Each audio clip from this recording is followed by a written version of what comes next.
आता भारताचा education loan जी amount आहे टोटल ती जवळजवळ 1,00,000 करोडच्या वरती गेलेली आहे. अजूनही लोक एज्युकेशन प्लॅनिंगला इम्पॉर्टन्स देत नाहीत. 10% समजा माझं एज्युकेशन लोन असेल आणि 16% माझं पर्सनल लोनचं इंटरेस्ट असेल, जवळपास 26 ते 30% लोन रिपे करत असतात, इंटरेस्ट पे करत असतात. त्या 1,00,000 करोड पैकी 50% लोन हे 7.5 लाखापेक्षा कमीचे आहे.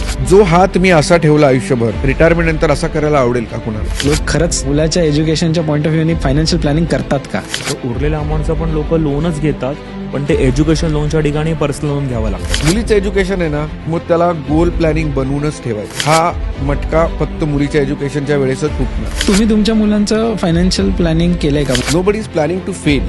Most of the people fail to plan. Education loans 10 पैकी 1 व्यक्ती डिफॉल्ट करतो. पर्सनल लोन 10 पैकी 6 ते 7 लोक डिफॉल्ट करतात. प्रत्येक आई बाप जीवाचा आटापिटा करून, घर गहाण ठेवून, दागिने ठेवून, लोन काढून, इथून ती लोनची कॉन्सेप्ट सुरू होते. पर्सनल लोन हे 12% ते 18-20% जातं. तर चाइल्ड एज्युकेशनचा मोबाईल फोन हा खूप इम्पॉर्टंट फॅक्टर आहे. प्रत्येक आई वडील आपल्या मुलाला बेस्ट ऑफ बेस्ट द्यायचा प्रयत्न करतो. प्रत्येक वडिलांचं स्वप्न हे असतं की जी गोष्ट मला मिळाली नाही ती माझ्या मुलांना मला द्यायची.